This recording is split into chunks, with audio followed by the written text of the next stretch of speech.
Hi there, my name is Raven, and I'm the host of Adventures in Nursing and Beyond. I'm a nurse who loves to help new nurses find their voice. You can find me most days scrolling Instagram for new recipes to try and helping my middle schooler conquer sixth grade math. But each week, I'll be popping into your ears to teach you how you can navigate your new nursing career and sharing behind the scenes on others who've done the same. Welcome to Adventures in Nursing. I am Raven, the host of this podcast.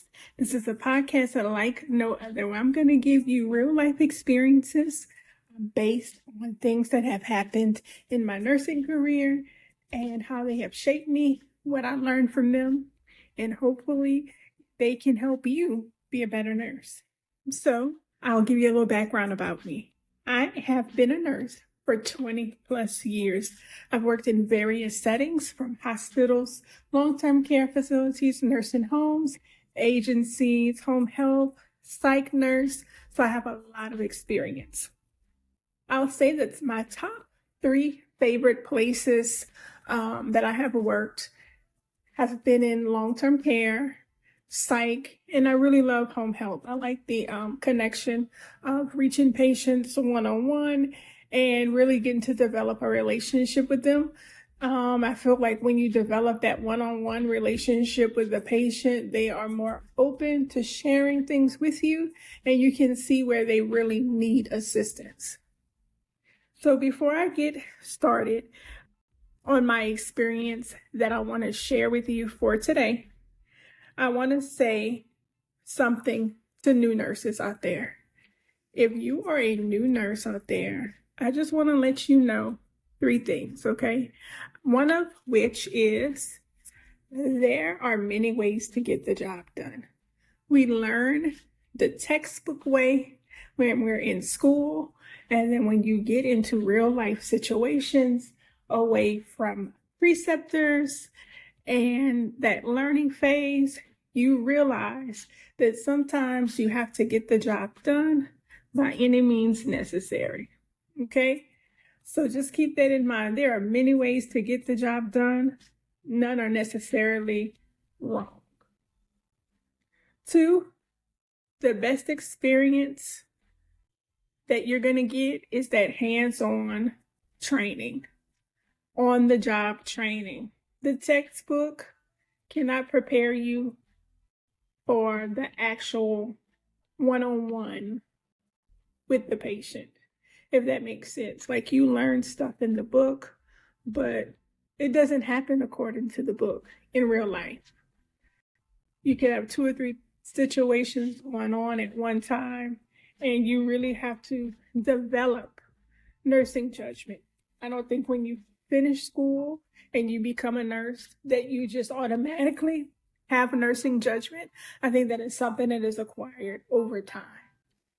Number 3 is another important tip that I would share that is so true. If you're unsure of what to do or how to do a procedure, ask for assistance. Don't take a chance with the patient putting your nursing license in jeopardy or the patient's health in jeopardy. Okay? So just remember those things. I remember in training recently, I was unsure of how to use a machine. And I made it very clear, like, I haven't worked with the wound vac in a very long time. Well, had never worked with the wound vac at that particular junction. And so I was like, listen, I'm going to need some additional training. I'm not comfortable. And it seemed simple enough, but I felt like it was something, that I needed more training on. So the person who was training was like, they're not going to keep letting you train. Well, I kept saying I needed to be trained. So something that was supposed to be finished in 3 sessions, actually, I probably got like 9. And so I'm comfortable with it. And honestly, because I got that extra training, when I'm out in the field working with the wound vac, I can say that I can count the times I've had trouble. Like, I've never had to call for assistance when I'm out in the field because I'm having trouble operating the machine. So, like, just speak up, be honest, be clear about what it is that you need assistance with. So, this experience right here, I remember so very well. I remember most of the details very well. I was working in the hospital setting. I was working night shift. There was this very large woman. She had a trach, and these details are important to the story. And right now is where I need to enter my disclaimer. I will never give identifiers while sharing these experiences to what is the word I'm looking for? To identify the patient, basically. So I'll never say what hospital it was, or give out pertinent details, pertinent information that can identify the patient. What I share is very minimal details that I can give you that I feel safe in giving. So I don't want anyone to feel or say that I'm sharing things that are inappropriate. And most of these things that I'm going to tell you are things that happened early on in my nursing career that has been like close to 20 years ago.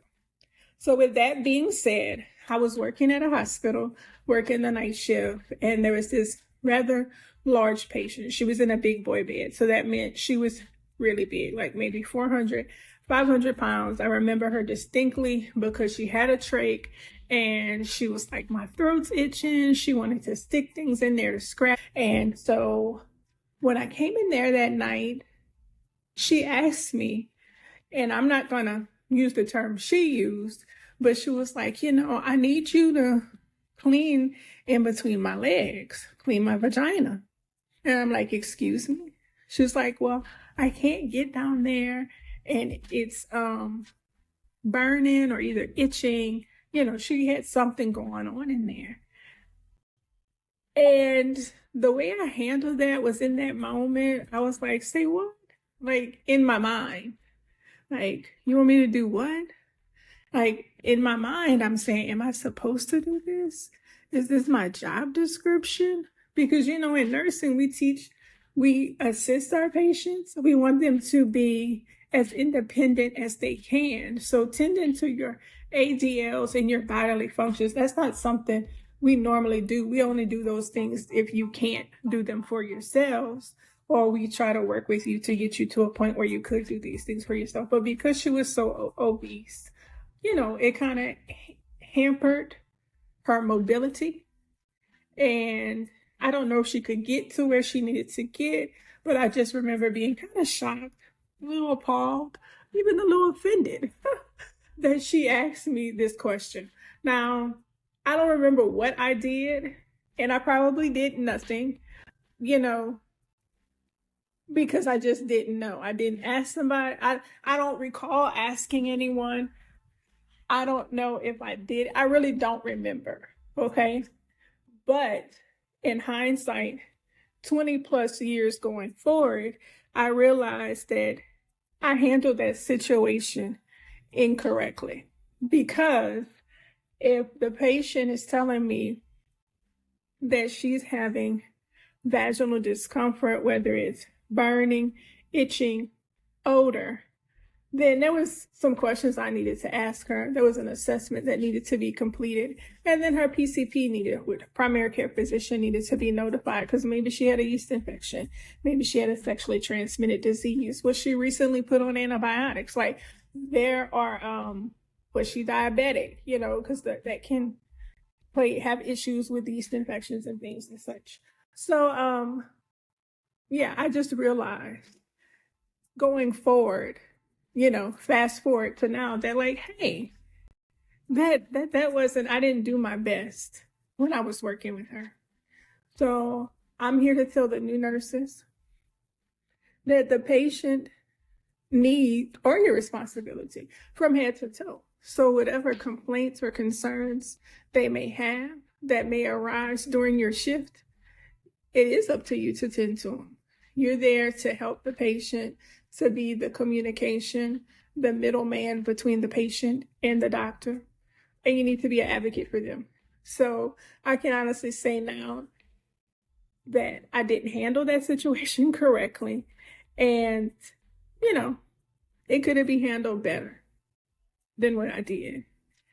And, even looking back now, the fact that I was appalled and shocked, I don't think I knew what I was getting into when I became a nurse, like understanding the totality of what is expected of me and what patients expect of you as well, to take care of them and put their best interests at heart. So I hope you learned something from this experience I shared, and I look forward to talking to you soon. I hope you enjoyed this episode of Adventures in Nursing and Beyond. Make sure to rate and subscribe to the podcast so you never miss an episode. New episodes are dropping each week, and I can't wait for you to tune in. Until then, have an awesome week.